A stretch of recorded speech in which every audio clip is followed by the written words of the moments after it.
kosa gani wewe wasumbua? Umengoja sana. Sasa tumekuletea tarehe 21 mwezi Novemba mwaka 2025. Siku hii itakuwa kubwa zaidi. Je, upo tayari? Kutakuwa na wageni studioni ambao watajieleza kiundani sana. Waimbaji Jacqueline na Brian watakuelezea zaidi kuhusu safari yao ya muziki kuanzia saa 9 jioni mpaka mwishoni mwa kipindi. Kumbuka, Weza Digital News, we bring you all you need to hear. Usikose. Mimi nasumbua wewe. Nilipatanga ajali, nikawekewa chuma kwa meno. Kwa majina naitwa Brian Mbati. Mimi ni mwimbaji wa nyimbo za secular. Naam, mpenzi mtazamaji wa runinga ya Weza TV Digital, mahali popote ulipo, ni tarehe 21 mwezi wa 11 mwaka 2025. Studioni tumeweza kutembelewa na wageni ambao ni wasanii. Wataweza kutueleza mambo mengi kuhusiana na usanii wao, jinsi walivyoanza usanii, ni mwaka gani, ni kipindi gani, safari yao ya usanii, ya uimbaji wa nyimbo za kawaida. Mwanzo wameweza kutueleza kwanza kwamba walikuwa wanaimba nyimbo za kiinjili ama za kiungu, na baadaye wakabadilisha mwenendo ama njia na kuanza kuimba nyimbo za kawaida. Wataweza kutupa taarifa kamili na njia mbadala ambazo ziliweza kuwasababishia wao kuweza kuondoka katika safari ile ya muziki wa injili na kuingia katika nyimbo hizi ambazo wanaendelea kuziimba sasa hizi. Wataweza kutueleza ni nini ambacho kiliwasababisha wao kuingia katika safari ya muziki ambao kwa wengi tu inaonekana kuwa safari ngumu, inaonekana kuwa kazi ngumu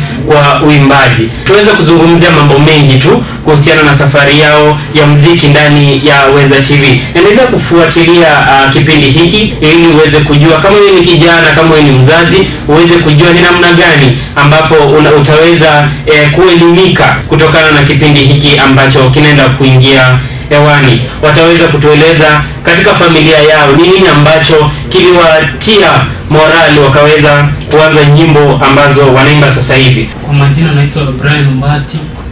Mimi ni mwimbaji wa nyimbo za secular. Hapa awali nilianza na nyimbo za gospel. Alafu nikakuja nikarudi kwa nyimbo za secular. Sababu silifanya ambao nikatoka kwa nyimbo za gospel. Yaani ukiangalia kwenye market ya Kenya sana huwa ni youth kama sisi hawapendi hizi nyimbo za gospel, wanapenda hizi nyimbo zingine za secular. Kwa mfano utasambia mtu kuna wimbo, mtu anakuuliza unaimba nyimbo gani, alafu ukimwambia gospel anakuambia gospel ni za wamama ama za wazee. Hiyo ndio pia ni changamoto nilipata hapo, nikaona wacha nirudi kwa hizi za secular. Ulianza lini safari ya uimbaji? Nianza mwaka wa 2024 mwezi wa Disemba 2024. Kwa hiyo ni mwaka uliopita. Hujachukua muda mrefu sana katika uimbaji. Sijachukua muda mrefu sana. Jacqueline, ulianza lini safari ya uimbaji? Safari ya uimbaji nilianza mwaka wa 2024. Ndio nilianza kuimba. Nilikuwa nimepitia challenges mingi. Challenges moja, wakati nilikuwa huko Kisii, nilipatanga ajali. Sasa nilipata ajali ya pikipiki, lakini sikukufa.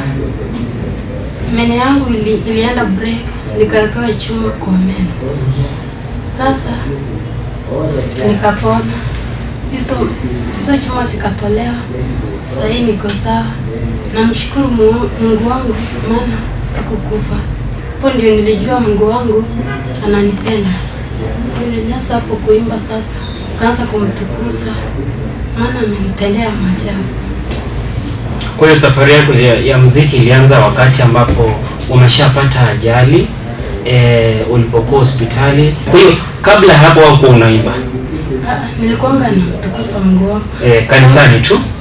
Kanisani. Hata wakati nilikuwa mtoto, nilianza tu nilikuwa namwimbia Mungu. Nikisikia penye wimbo zinawekwa, yani roho inanigusa. Yaani ninajipata nimeenda hapo nimeanza kuimba. Ndoto yako ya muziki ilianza lini? Mimi ndoto yangu ya muziki ilianza kuna wakati siku moja nilikuwa nimelala, nikasikia sauti ya Mungu ikiniambia Brian, nataka unitumikie nini? Mwanze kunitumikia. Hapo sasa ndio ndoto yangu ya muziki ilianza. Siku moja wakati tulitumwa pesa za shule, nikarudi nyumbani. Kuangalia kule na huku na kule, wazazi hawako na kitu. Sasa pia nilipoenda shuleni pia nao utaenda kule. Sasa hiyo ndio nini? Hapo ndio ndoto yangu ya muziki ilianza. Vile nilibaki tu hapo nyumbani, nikapata kuna wimbo ilianza kukuja. Ambao hiyo wimbo inaitwa Nitasimama na Yesu. Baada ya kuandika hiyo wimbo, nikaenda kwa studio nikairekodi. Sasa ndio safari yangu imbaji ilianza. Lakini unaona kwamba kila mmoja kati yenu Brian na Jacqueline mko na ushuhuda. Naam, mko na ushuhuda. Jacqueline anasema kabla ajiintroduce katika studio aanze kumwimbia Mungu, alikuwa amepata ajali na Mungu wake alikuwa amemnusuru. Akaanza nyimbo za kumwimbia Mungu, si ndio? Ambao ni mwaka 2024, mwaka uliopita. Na wewe ulisema ndoto ilikukujia kwamba unafaa kuanza kumwimbia Mungu. Naam. Sasa hivi vyote kulingana na maongezi yenu ni kwamba Mungu ndiye alisababisha mkaanza uimbaji.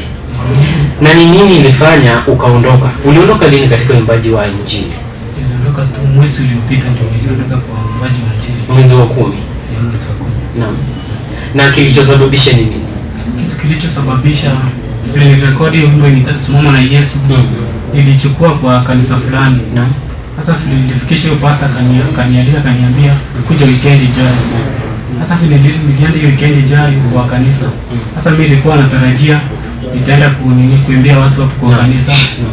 Sasa vile nilifika hapo, ule pastor akaanza kuhubiri. Time nikaenda kuhubiri hadi saa 9 na alikuwa anafaa kumaliza saa 7. Alijua uko? Alijua nika hapo. Naenda alikuagiza kwamba hiyo weekend uko hapo. Alinialika weekend. Naam. Halafu nikatuma mtu aenda amwelezee kwamba kuna mgeni. Na hakukupea nafasi. Hakunipea nafasi. Hiyo kitu iliniuma sana. Ndio kwa maana niliachana na nyimbo za gospel. Kwa hivyo hawakukupea nafasi. Licha ya wewe kupeleka wimbo akakwambia kuja wiki inayokuja, ukakuja ukapeleka ujumbe mbele, mambo mengine ya kanisa iliendelea, lakini hakukupatia nafasi ili uweze kuimba wimbo wako. Hakukupatia nafasi ili uweze kuimba wimbo. Jacqueline, baada ya ushuhuda ambao Mungu alikutoa katika mauti ambao unasema ulipata ajali, ni nini kilisababisha kutoka katika nyimbo za Injili ukaingia katika nyimbo za kawaida ama nyimbo za dunia tu? Niliona hizi nyimbo za Injili asema market. Sasa ukiambia mtu aende nikiambia mtu nimetoa wimbo, enda kwa YouTube uangalie. Sasa mtu anakuuliza hiyo wimbo ni ya gospel ama ya secular. Namwambia ni ya gospel. Akaniambia hizi za gospel hazina market, si wimbo hizi za secular. Sasa hapo ndio ilinichoma. Sasa nikaona wacha niingie hizi za secular. Kwa hiyo kilichokusukuma zaidi ukaimba nyimbo za secular ni vile watu wanapokelea nyimbo za Injili kwamba si wengi. Wanaopokea nyimbo za Injili si wengi vile ambavyo watu wanapokelea nyimbo za kidunia. Brian, ulishukwa mkono katika safari yako ya uimbaji tangia ulipoanza, kabla tuingie sasa umeingia katika muziki wako wa kidunia ama wa kawaida tu secular, ulishikwa mkono. Unajua kuna ile kwamba umeanza kuimba, ndoto yako imeanza ya uimbaji. Ulianza safari hiyo mwaka uliopita. Wazazi wako walikuchukuliaje? Wale ambao unaishi na wao katika mtaani, kijijini, walikuchukuliaje na walikuunga mkono katika safari yako ya uimbaji? Sana niseme wote ni washukuru wazazi wangu. Baba na mama pia walinisupport sana kwa kuniencourage, wakaniambia niendelee sana, niendelee kutia bidii. Vile na fans wangu pia nao waliniambia endelea hivyo hivyo, kosi utajipa. Hakuna mzazi aliyekupinga akakwambia utafuta kazi nyingine ya kufanya? Hakuna mzazi mwenye alinipinga. Watu waliniruhusu. Wakwambia ingia katika uimbaji. wakaniambia niingie katika uimbaji. Pia sana sana ni yani niingie kwa uimbaji, lakini niwe na yani nisiwe ni kama hao waimbaji wengine. Naam. Jacqueline, tunaelewa kwamba nyinyi wote ni mandugu na wewe ni mtoto wa kike, yeye ni mtoto wa kiume. Unajua kwa nafasi moja, kwa wakati mmoja mwingine anaweza kuwa ameanza safari ya usanii ama ya uimbaji na wazazi wamruhusu, unaona? Na mtoto wa kike pia inaweza kuwa kuna wakati mwingine inakuanga challenge ama inakuwa shida kidogo wazazi kukubali kwamba sasa ingia katika safari hii ya muziki. Tunaelewana hapo? Vipi wazazi walichukuliaje? Walikuchukuliaje katika ulipoanza wakati wa muziki? Wazazi wangu waliniambia support, wakaniambia endelea hivyo jinsi unavyoendelea. Maana utapata ni Mungu wako ndiye amekupea kibao. Utapata uko na kibao. Maana wakati ulikuwa mtoto ulikuwa unaimba hadi uko kanisani. Nilikuanga Sunday school. Nikatoka Sunday school nikaenda kwaya, nilimbanga huko. Hadi praise and worship nilikuwa huko. Ndio kwa safari inaendelea muziki. Na wazazi wakawakubali, wakawambia sasa ingieni katika field ya muziki kabisa. Muonekano wa watu katika kijiji, labda unasoma ikiwa wakati ambapo ulikuwa shuleni, kutoka kijijini, unajua kila mtu kuchukulia tofauti. Kila mtu huona umeingia katika safari ya muziki, na kuna watu walikuwa wana expect wakuone kivingine na wameshtuka. Kuna wale ambao hawako wanatarajia kukuona katika kazi ya muziki, wakikuona ukiimba, wakikuona ukifanya mambo kama haya ya muziki. Muonekano wa watu ulikuwa vipi katika kijiji, katika sehemu unakoenda, wale ambao wanakujua, muonekano ulikuwa vipi? Watu walikuchukuliaje? Watu walichukulia hiyo nini, huyu uimbaji wangu walichukulia kama swala la nini, yani sijui ndasiyeka aje. Yani watu walipokelea sawa, wakaniendelea kunipa motisha ya kuendelea nisidi kuendelea. Watu walikuunga mkono? Watu waliunga mkono, hakuna aliyekupinga. Watu walikuambia iko sawa tu, sasa endelea katika safari yako ya muziki. Jacqueline, wenzako, kina dada, marafiki zako kule nyumbani, mahali unapotembea, labda kwenye unaenda kutafuta nafasi za kupresent ama kuperform nyimbo zako, muonekano wao ni upi dhidi yako? Labda unapata kuungwa mkono, ama kuna wale pia wanakupinga, wanakuambia kwamba hautaweza. Unajua kuna wale pia na wao wanatafuta namna ya kukuua moyo usiendelee katika safari ya usanii ama ya safari yako ya muziki. Vipi muonekano wa watu uko vipi? Ulikuwa vipi ulipoanza muziki wako? Kuna wenye walikuwa wananiunga mkono na kuna wenye walikuwa wanasikia vibaya. Walikuwa wanasema hizi nyimbo zenye unaimba hata sina market, sasa sitakutoa hapo. Hizo hata hatuoni kama sitaenda mbali. Si uendelee na masomo kwanza. Sasa mimi nilijipa moyo nikasema masomo ninaendelea, lakini uimbaji nao nitaendelea, nitapitia yote, sitaacha. Kwa sababu hiyo ni kipali yangu, ilikuwa nayo kutoka zamani. Mimi napenda kumwimbia Mungu wangu. Kwa hivyo licha ya watu wengine kukuua moyo ama kukupea negative thoughts kwamba hizi nyimbo zenye unaimba zitakupeleka wapi, uliendelea kujikaza na kujitia moyo? Niliendelea. Brian, unajua safari ya muziki wote tunaelewa kwamba ni ngumu. Si kila mtu anaweza kuwa na nafasi ya kuimba. Unaweza enda studioni, unajaribu kuimba, sauti na kataa. Lakini kutoka ndani ya moyo wako unajiambia kwamba kitu inakwambia kwamba unastahili kuanza kuimba. Na umejiandikia nyimbo zako chini kabisa, umejikaza, umeandika, ukifika studioni sauti pia inakataa nini, unarudi tena nyumbani, unaenda kujikaza uweze kulainisha mambo. Vipi, ulichukua muda gani kwenda studioni kurekodi wimbo wa kwanza ama nyimbo za kwanza? Wimbo wa kwanza tuseme sana mimi nyimbo zangu huwa ninaandika tuseme kuota, nikishafika studioni nienda kuongezea kwa nini, naongezea kwa studio. Sana mimi sipendi kuandika wimbo. Tuseme kama wimbo imekuja, huwa ninarekodi na simu, alafu ninasikiliza. Alafu nikishasikiliza nikisikia kuna mahali fulani nimeharibu, naendelea kurekebisha. Naendelea kujitayarisha hadi kishakuwa sawa, ndio naenda kwa studio. Tuseme wimbo ya Nitasimama na Yesu, tuseme ilikuja siku ya tuseme nilichukua tu siku mbili, alafu nikaenda kwa studio nikarekodi. So ilichukua siku mbili. Na umesema unapoandika wimbo unaandikanga quota kwanza, alafu sehemu nyingine yote iliyobaki ya wimbo unaenda kumalizia studio. Na ukifika studioni kwamba sehemu ikose ya kuongeza, utafanyaje? Sehemu itakosa, na kwa mwenye ninaomba Mwenyezi Mungu ataleta tu mistari za kuongeza. Naam. Jackie, safari ya kuanza kuandika nyimbo zako chini hadi urekodi wimbo wa kwanza studioni ilikuwaje? Ulichukua muda gani ndio uweze kuingia katika studio uanze kurekoda nyimbo zako? Mimi nilikaa chini, nilichukua tu muda mmoja. Nilikaa chini, wimbo ikakuja peke yake. Nikaanza kuimba, nikapata nimemaliza. Sasa kesho yake ndio nikaenda studio nikaimba. Nikaimba yote siku. Nikaimba nikamaliza. Kwa hivyo haichukuagi muda nyingi kuandika nyimbo. Muda mfupi kwamba mmeimba na mmeandika chini, mmeenda studio na mna record na inaisha.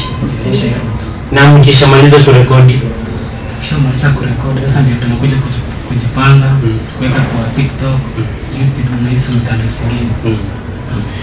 Brian, wewe kama mwanamuziki wa nyimbo za secular, unasikizana nyimbo za wasanii wengine? Nasikiliza nyimbo za wasanii wengine. Nasikiliza nyimbo za wasanii wengine sana sana wenye yani wenye kama role model wangu. Nikiangalia hapa Kenya ni Ingele Bien, Otile Brown. Kwa sana sana naangalia. Nyinyi mnaimba nyimbo za mapenzi? Pia sio. Yani tuseme kulingana na ile movie inakuja ndio unaenda nayo. Hivyo tu. Ndio unapita nao kabisa? Unapita nao.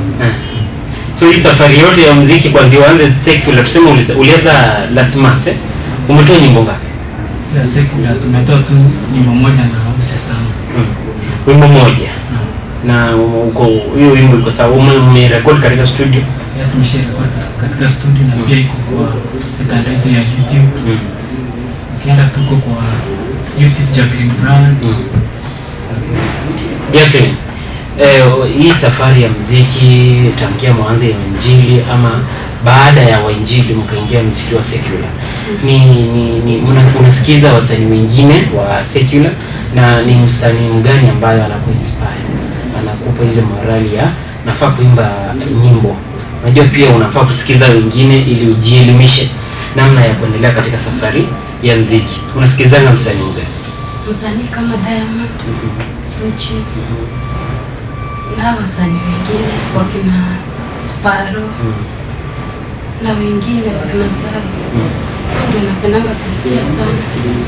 Sasa najipata hiyo nyimbo zao zinanigusa. Ndio wanakuinspire kwamba uweze kupata nafasi ya kuwasikiza zaidi, na mnaendelea kuuza katika uandishi wa muziki wenyu wa kawaida. Naam. Ni majaribu gani unapitia katika uandishi wako wa muziki? Sana tuseme kwa uandishi wa muziki. Tuseme utaandika nyimbo, itasakuja uiandike leo. Alafu pia kesho ukikuja kuisoma unapata na challenge ya kwanza. Ukienda kusoma hiyo wimbo uliandika jana, unapata unaisoma kama story. Au kumbuke sauti, au kumbuke ile sauti uliimba nayo jana. Unapata hiyo sauti. Na vipi katika studio? Kwa studio, tuseme kwa studio sijawahi kana challenge. Challenge ni tu tuko nayo kwa studio ni yani ile kukosa pesa ya kurekodi na kushoot video. Ndio kuna challenge. Jacqueline, majaribu ambayo unapitia katika uandishi wa muziki? Majaribu. Naimba ninamaliza, kama ni siku moja napata wimbo inakuja peke yake, naimba ninamaliza. Nikishamaliza sasa kesho yake nikienda kuisoma, yani haiendi sawa kama vile wakati ulikuwa unatengeneza hiyo wimbo. Ndio. Sasa unapata kuna zingine asiendi na sauti ya. Na sasa unafanya aje kwa ajili umeshatengeneza wimbo, umemaliza kuandika, umeweka sauti, na mbona msichukue nafasi urecord chini na simu yako labda, ili ukifika kesho tena wakati unaenda kupiga huo wimbo ndio una record. Mnafanya hivyo?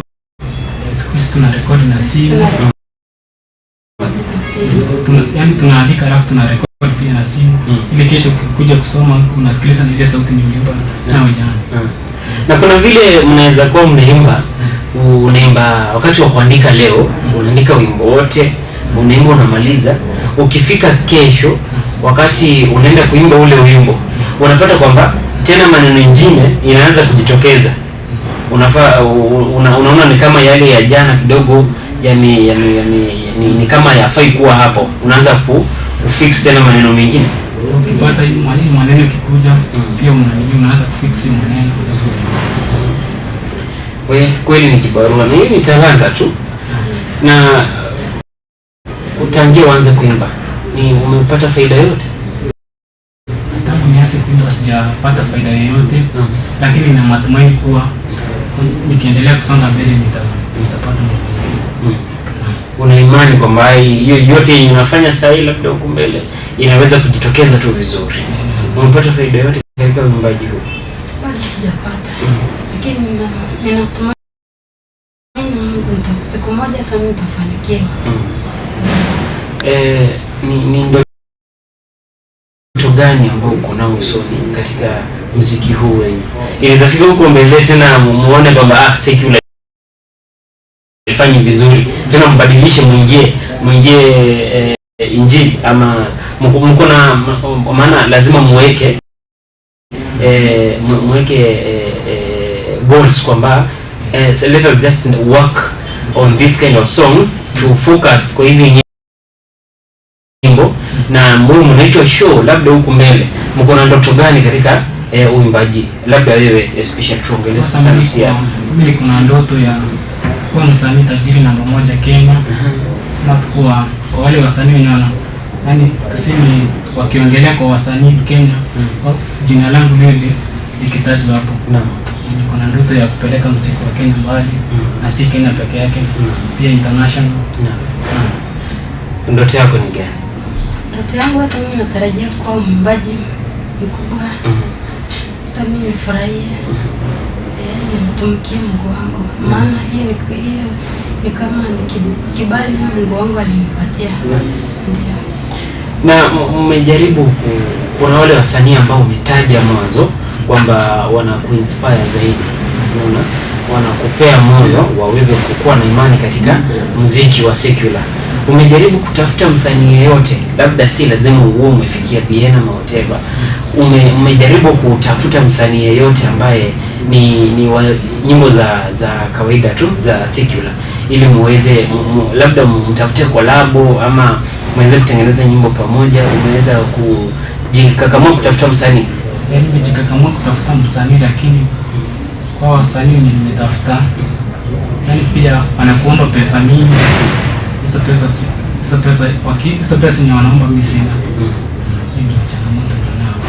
Nimejaribu kuongea na wasanii wengi, tunaongea, tunaelewana. Wakifika kwa pesa, maybe msanii anakuambia 50,000. Hiyo 50,000 kijaribu kuangalia huko na kule, na kama hazipatikani. Kwa hiyo umejaribu msanii mgani umejaribu kufikia? Kwa sasa sitaki kuwataja majina, na tu wanaweza pata na clip. Ni vyema kwamba usiwataje hapa. Unajua pia wanaweza fika huko nje waseme sasa ulienda kututaja ndio nini fanyike, hatukupei sasa collab. Umejaribu kufikia msanii gani? Kama nimejaribu kuwatafuta, lakini wananiomba pesa ama wananiambia niwatumie link. Sasa nikienda sasa mimi sijajua kutuma link bado. Sasa nawaambia nataka kufanya collab na nyinyi. Sasa nitafanyaje? Sasa wananiambia tutuma link.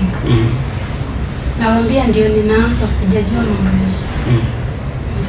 So hujajua kushare link. Yes. Mko na mitandao ya kijamii? Mko social media? Kwa social media. Mko katika mtandao gani? Tuko YouTube tunaandika Jacqueline Brian Superstars. TikTok Jacqueline Brian. Jacqueline Brian Superstars.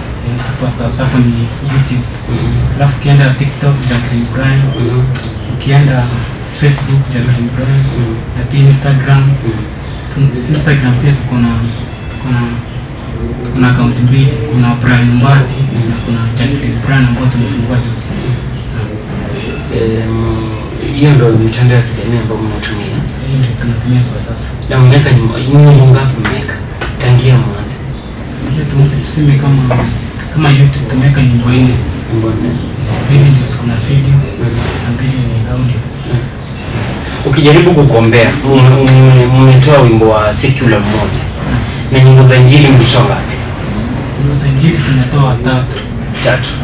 Ukijaribu kukombea nyimbo za injili na huu wimbo wa secular ambao umetengeneza kufikia sasa hivi, maana yake katika hii field ya nyimbo za secular ni wimbo mmoja ambao umetengeneza, si ndio? Na mmerecord pia. Ni tofauti gani iliyoko katika hizi kati hizi nyimbo kati hizi field mbili? Field ya uimbaji wa injili na uimbaji wa secular, ni tofauti gani iliyoko katika hizi sehemu mbili? Kuna tofauti kubwa sana. Ukipata for example, ukipatana na kama nini rika yetu huwa wanapenda hizo nyimbo za gospel, yani za secular. Sasa ukimwambia kuna wimbo hapa, anakuambia kwa pia akisikiliza anasikia kwa sawa, anakuambia endelea kutia bidii sana. Yani tuseme kwa hii nyimbo za secular sikuna market sana ukiangalia kutofautisha na hizi nyimbo za gospel. Kwa sababu gospel unapata wenye wanasikiliza sana, maybe utaenda mahali fulani, tuseme hao watu hao wasi wanasikiliza gospel. Jacqueline, kati ya nyimbo za injili na nyimbo za secular mmetengeneza wimbo moja kufikia saa hii. Nashukuru kwamba nyimbo zote mmekuwa mkishirikiana pamoja. Na kuna ni ukitofautanisha kati ya hizi nyimbo mbili, kati ya hizi sehemu mbili, nyimbo za injili na nyimbo za secular, ni wapi ambapo unaona kidogo kunaweza kuwa na mvuto ama kuna mvuto zaidi? Ni hizi za secular. Hizi ndio ninaona ziko na market sana kuliko hizi za gospel. Kwa hiyo pia unajua lazima mtafuatilia ni wapi ambapo hela zinatoka zaidi. Na tumeona ushirikiano wa wasanii wengi wanaanza pamoja, lakini wanapofika kule juu wakianza kung'aa, wakianza kuwa mastaa, watu wakianza kuitwa mashow na sehemu mbalimbali, wakianza kutengeneza hela mingi tu, wanaanza kukosana na kutawanyisha kikundi. Sisi hii ni familia. Unajua unaweza fika huko mbele mambo yaanze kubadilika. Sema sasa kila mtu afanye kazi yake. Unatamani jambo kama hilo likuja kufanyika, ama mko na hiyo ndoto kwamba sasa sisi tufanyage kama familia, lakini tukifika huko mbele muziki ukishika zaidi kila mtu asimame upande wake, ama mfike mpate kwamba imefika wakati wa hizi mnaitwa kolabo ama unaitana kolabo, basi unapata wewe unaitwa zaidi, huyu huitwa zaidi. Unadhani unaweza jiondoa useme kwamba sasa mimi ni kama nimeenda juu zaidi, nijiondoe? Siwezi jiondoa kwa hapo, kwa sababu hiyo tumeshaelewana, na pia ni sister yangu. Naam. Tuseme nikiitwa nikiitwa na wasanii wengi ama nikiitwa shows mingi, siwezi kutengana na sister yangu. Kwa sababu kwa zile challenges ambazo tumepitia kutoka hapo mwanzo, yani tumekuwa yani kuna siri kubwa kati yangu na mimi na dada yangu. Yaani dada yangu ananijua zaidi na mimi namjua zaidi kuliko sasa. Kwa hiyo mimi hakuna Jacqueline, unaweza fika huko mbele useme brother yangu sasa tutafanya. Unajua pia si watu wanafikanga katika safari ya maisha, utafika labda umeenda kwako, umemwacha nyumbani. Maana haya mambo hufanyika tu, si ni wanadamu wote, si ndio? Ifike hapo useme sasa mimi nishaondoka hivi, ama wewe ukifika upate support. Mungu afungue njia, upate support tu mara moja. Useme sasa huyu ndugu yangu acha akae kidogo, acha mimi niendelee, ama utamshika mkono? Nitamshika mkono. Naam. Sitamwacha maana yeye ndio tumeanza na yeye. Nataka tena tumalize na yeye. Kwa kumalizia tu, ni jambo gani ambalo ungependa kulisema wakati huu kwa wale vijana, wawe vijana ama watu wazima? Maana kuna wale ambao wako na ndoto ya kuwa wasanii, walianza kujiandikia nyimbo kitambo, but hawajapata nafasi ya kuingia studioni wa rekodi nyimbo zao kama nyinyi.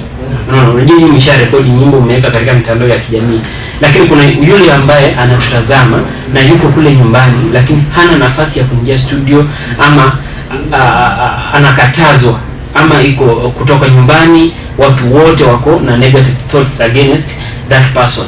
Ni jambo gani ambalo unaweza ambia huyu kijana mwenzako ambaye pia na yeye anatamani kuwa kama wewe msanii, kufikia kiwango ambacho umefika na kuendelea? Ni jambo gani ambalo unaweza kulimwambia kwa dakika moja? Ningependa kumwambia mtazamaji mwenye anatazama kwa wakati huu, ukiwa kuna talent, maybe ni ya kuchora, maybe ni ya kuimba, maybe ni ya act, usisikilize yale mambo, yani usisikilize yale maneno ambayo watu wanaongea kule nje. Kazi yako tu ni kufunga masikio, fungua akili, endelea mbele, na mimi siku moja utajipa. Ni jambo gani ambalo unaweza ambia mabinti, wasichana wenzako wenye umri kama wewe, ama walioko wakubwa zaidi yako, ama wadogo chini yako, ambao wako na ndoto ya kuwa wasanii, iwe uimbaji wa injili ama nyimbo za kawaida?